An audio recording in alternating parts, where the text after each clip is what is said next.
Всем привет! Меня зовут Виктория, а это лис Альф. И это продолжение серии рассказов о наших лисах.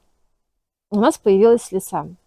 Как вы поняли уже, наверное, из названия, эта история будет про лисенка по имени Рик. Это старший брат Альфа, и да, его уже нет с нами, к сожалению.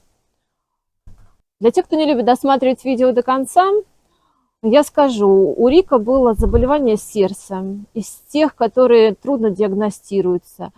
И на последних этапах помочь животному уже слишком сложно, слишком дорого и практически невозможно. Впрочем, давайте начнем. Итак, лис Рик. Его на самом деле звали Добрыня. Почему Добрыня? Потому что у нас уже есть старшая лиса Василиса. Добрыня, Василиса – это все герои сказок. Потом это имя преобразовалось в Добрик, потому что лисенок был очень добрый. Это был ангел. Мы думали, что нам очень сильно повезло с характером, но особенность вот такого спокойного поведения Рика была как раз вот его заболеванием.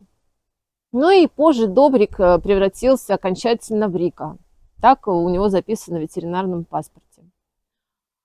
Как у нас появился Рик? У вас было когда-нибудь такое, вот вы просыпаетесь среди ночи и не можете уснуть, лезете в интернет? Так было и у меня тогда. Я проснулась, залезла в интернет и увидела объявление.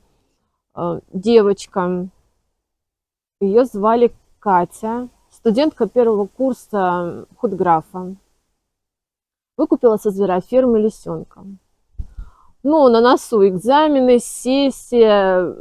Родители сказали, лису дома держать мы не будем. И вот в слезах девочка написала объявление о том, что она отдает лисенка, иначе придется вернуть его на шубную ферму.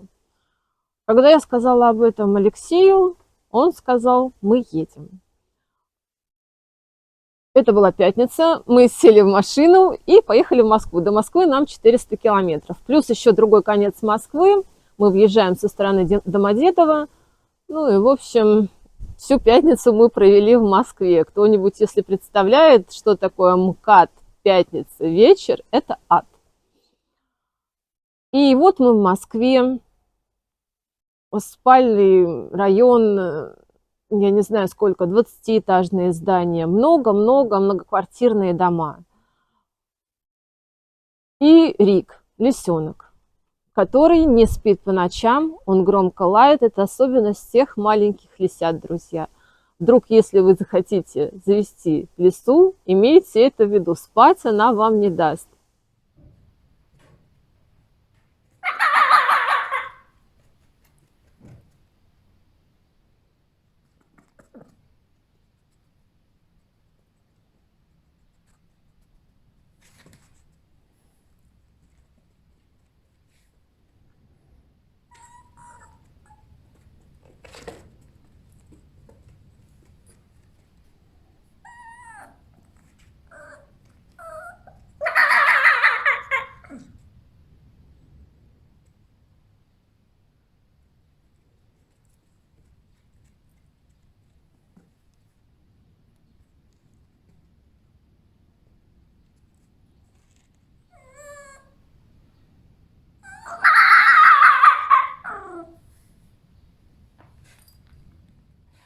Итак, мы забрали Рика, стали выезжать через Одинцово, там попали в аварию, провели долгое время выяснение отношений с водителем, который ехал в нас сзади.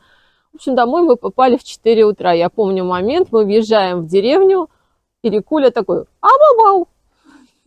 начал лаять.